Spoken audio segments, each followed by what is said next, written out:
Today we're going to be talking about Tess Holliday. She was in the news relatively recently. It's like the anniversary of her kind of coming out and saying that she has an ED. I'll put like what it is exactly on the video. I can't really say it because I'll get in trouble. But it's been a couple years since she kind of came out with this, or about a year since she kind of came out with this. And she was recently on a talk show here in America kind of talking about it. Well, she was kind of on a talk show. They kind of just did like a feature of her. But that feature she posted on her TikTok. So we're going to go over that feature, and I want to share my thoughts on it because I definitely do have some thoughts on it. So this is the video right here. She goes on to say, part 1, talking about this is never easy, but it's something we desperately need more awareness and research around. Thank you today. That's the show that she was on, for sharing my story. And so let's just go ahead and see what she has to say. This morning on Your Health, eating disorders and how they can come in all shapes and sizes. In May of 2021, social media influencer Tess Holliday shared a medical diagnosis with her fans. The plus-size model revealed that she'd been suffering from anorexia for decades, a disorder that many often associate with smaller-sized bodies. That's right. And this morning, Tess is sharing her story in the hopes of helping others. Erin O'Hearn is here with her story and her really... So a lot of what they talk about is that you can't have... A lot of people will say you can't have anorexia if you are in a larger body. And so basically she talks about how she has atypical anorexia. So it's like anorexia that isn't considered what a lot of people would consider anorexia because she's obviously still very large. And I find that to be interesting. I'm going to share my thoughts a little bit later. I don't want to go into it too much, but I definitely have some feelings towards that. Really important message. Erin, good morning. Good to see you. Good morning, guys. Thanks so much for having me. It is an important message. Tess Holliday has battled with her body image and relationship to food for decades. She never believed it could be anorexia because of her larger size. When she went public with her diagnosis, she realized she wasn't alone, and now she's taking a candid approach to all of this. Last week was the first time that I have ever passed out from not feeding myself. And it was scary. Tess Holliday. Well, that's obviously not good. And it's interesting because this is someone that I just really struggle with people like Tess Holliday because you might call me toxic for thinking this, but this is just how I feel. It feels like everything that happens and everything that happens to her is a way for her to make content about it and to make it about herself, right? And so like with this diagnosis, which people have issue with whether or not she was ever actually diagnosed, whatever, right? That's besides the point. I really don't care about that. But it feels like, in my opinion, that the reason she is excited, almost, my opinion, that she can say that she has this ED is because it comes with a lot of weight, right? No pun intended, but it comes with a lot of weight because if someone says they have this ED, anorexia, it's really uncomfortable for anyone, not just YouTubers, but anyone to disagree, to say that I don't believe that, or to criticize the person that has been diagnosed in any capacity, right? And I feel this myself because when I first heard about it, I remember thinking it makes you want to not touch that person, right? It almost gives that person like this shield, right? And as someone that commentates on stuff like that, you almost feel a little like, oh, maybe I shouldn't bring it up. And you'll see that in a lot of the comments, like people are almost afraid to talk about it. Obviously, there are plenty of people that have no issue with it, but it does feel like, oh, awesome, I have this diagnosis. Now I can use this as almost a shield to protect myself against other people that disagree with what I'm saying, right? But again, that's just my opinion.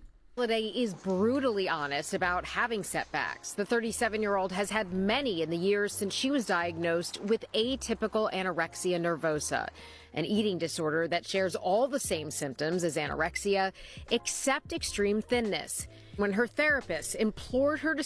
So... okay, so like anorexia is not eating enough. And so if you're not eating enough, you are not going to be excessively overweight, right? And so I'm not I want to make it clear. I'm not saying that I don't believe that Tess Holliday struggles with some sort of ED. I think it's clear that she struggles with something, 100%. You don't get that large without having a very, very unhealthy relationship with food. So I want to make it clear. I'm not saying I don't believe that she struggles with food and that she just eats and is happy no, I don't believe that at all. But again, I don't understand why we have to call it that. It just doesn't make sense to me to say like it shares all of the same things except for the person's not thin, when the reason people get thin when they're anorexic is because they're not eating enough food. They are severely restricting themselves.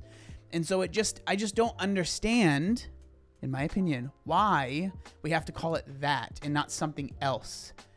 That's one of my big like hang-ups, I guess. Seek help. Holliday was resistant. She said, listen, I can't diagnose you, but if I could, I would diagnose you as anorexia nervosa. And I remember thinking. So a lot of people have heard that and they have made it like, did you ever actually get diagnosed? Which again, I don't think it matters that much, but it's interesting that the news, the whole article, whatever, this video has said that she was diagnosed, and like, were you? Why won't you just come out and like, I don't understand why not sharing it. Like when you make it public like this, you make this huge deal about it. And then if people are like, oh, like where are the receipts, to be like, you don't deserve that. I just like, no, people wouldn't if you didn't bring it up, but you've brought it up and then you've turned so much of your content into it. I think that it's fair for people to be like, yeah, hold up. Like, is this actually, like, did this actually happen? I don't know. Again, just my opinion, but I feel like it's a little weird to just never provide the proof when you have made this such a big part of who you are online and you have so many people that follow you. Thinking, I thought you were a professional. Like, don't you see the size of me? Even after seeking help from a medical professional, the mother of two was in disbelief, and that skepticism was shared by others around her.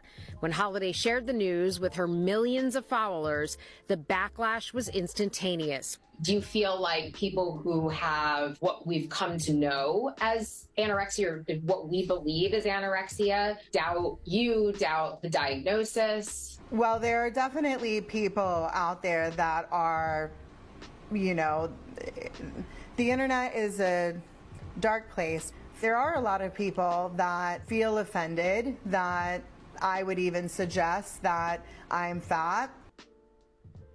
I think that this is very interesting, kind of skirting the question. Like, people that have been diagnosed with anorexia and have gone through treatment, it's a very serious thing that they've went through. I think it's fair for them to be like, yeah, I don't know about this. Like, I went through this. This almost took my life and whatever, right? This was a very serious thing that I went through, and I just don't believe that you are going through the same thing I did. To be like, they're just offended, and they're like, come on, give me a break, Again, my opinion. And that I have a restrictive eating disorder. Many of us associate small with healthy and large with unhealthy, but eating disorders don't discriminate by body size. Anorexia, I don't disagree with that, is a psychological disorder, and many people in larger bodies, like Tess, suffer from the same obsessions and anxieties around meals, body image, and weight gain. Now, again, I don't disagree with that. I think that it is very possible to have the same anxieties, stresses, issues, and all of that stuff, to have the same exact maybe like mindset about being afraid of food. But where I think the difference is what the person is doing. It is clear that Tess Holliday isn't not eating anything. Like, it's clear. When you look at someone that is incredibly thin to the point where it's life like altering, and almost like a lot of times it can be deadly, right? That is a very different thing than someone that is obviously holding on a lot more weight than their body probably needs to be holding on to. And so I just don't understand why we have to say it's the same thing. One's atypical and one's not atypical or whatever. Like, why even call it atypical? Why not just call it something else, right? Like, for me, it sounds like someone that's struggling with binge eating, which maybe might not be as scary as a word, right? Like, anorexia is like so scary to a lot of people, which I understand because it's very scary. And binge eating to a lot of people doesn't seem as scary, but when you've struggled with binge eating, it sucks. It completely overtakes your life. You feel like you're totally out of control.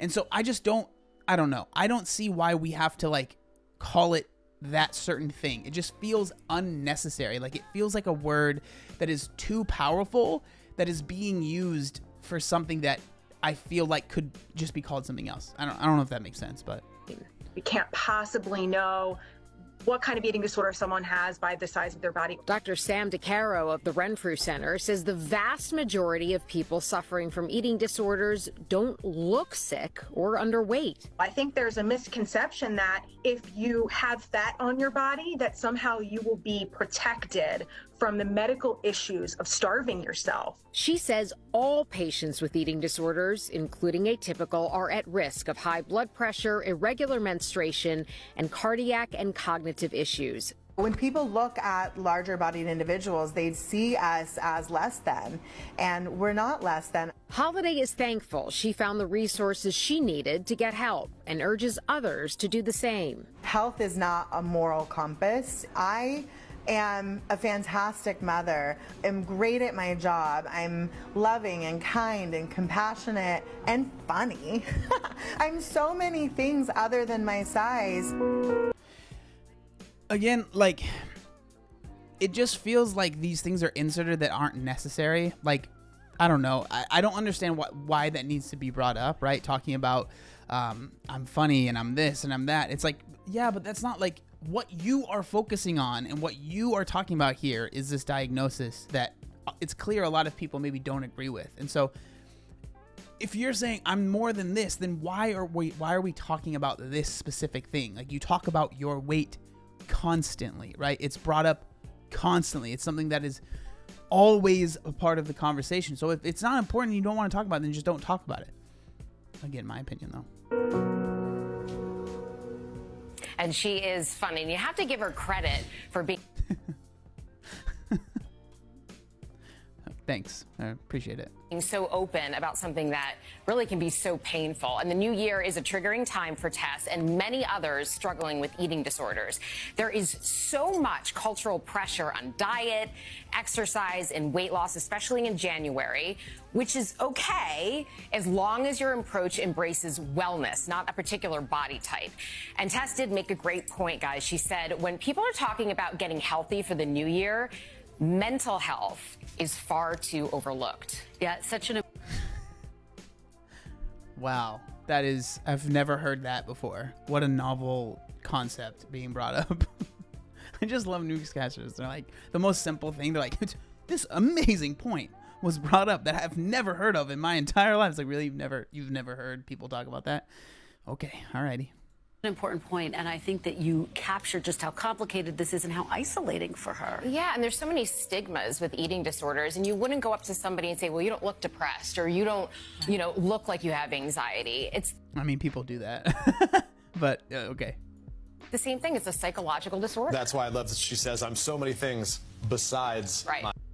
It's a psychological disorder, but it also, anorexia, it shows itself physically, right? Like when you get when it's very, very serious, right? My size, so important. Aaron, we appreciate you sharing her story. Thanks for having me. Such important information. We really appreciate it. And this last video is her responding to this question, which says, can you show us the official anorexia diagnosis from a qualified ED specialist or doctor?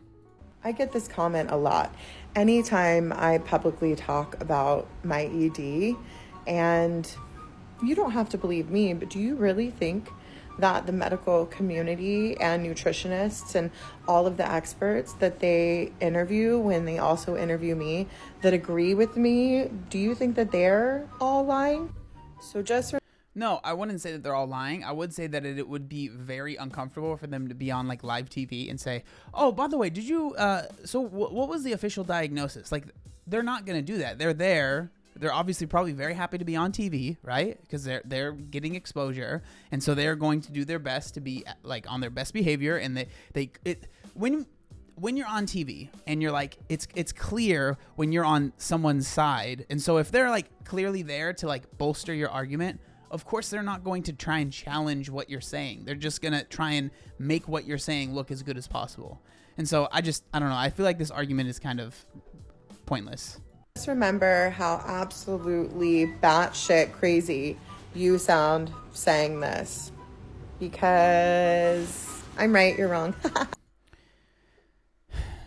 I want to make it clear that, like, at the end of the day, if this was just some random person, it would be different, right? But this isn't a random person. This is someone that has built their entire brand about their size. Like, Tess Holliday's entire brand and everything about what she has built has been focused on her size. And like, you can argue and say, oh, it has nothing to do with that. I'm sorry, I don't believe that, right? Everything has been built upon her size. And so to come out with this and then to go on multiple shows promoting her brand, herself, with this diagnosis and saying that this is why, I think that it's completely reasonable for people to ask. Like, you don't have to share it, but to be like, oh, this is so weird that someone would ask this, when you have built your entire brand and are going on multiple shows talking about how this is something that you're struggling with, and then for people like, oh, like, where's the proof? Like, oh, wow, why would you ever ask that? That's ridiculous. I don't know. I just feel like it's a little gross, in my opinion. You don't have to share it, but to be like, act like you're so flabbergasted and dumbfounded that someone would ever ask, in my opinion, it's just a little like manipulative, in my opinion. But at the end of the day, it is what it is. Tess Holliday, she's not everybody's cup of tea, and there's been a lot of things in the past that have happened with her that a lot of people don't like, and I think that you are completely within your rights to dislike Tess Holliday if that's something that you want to do. She is definitely a very polarizing figure, but I would love to know what you guys think down in the comment section down below. Thank you so much for watching, and I'll see you next time. Peace.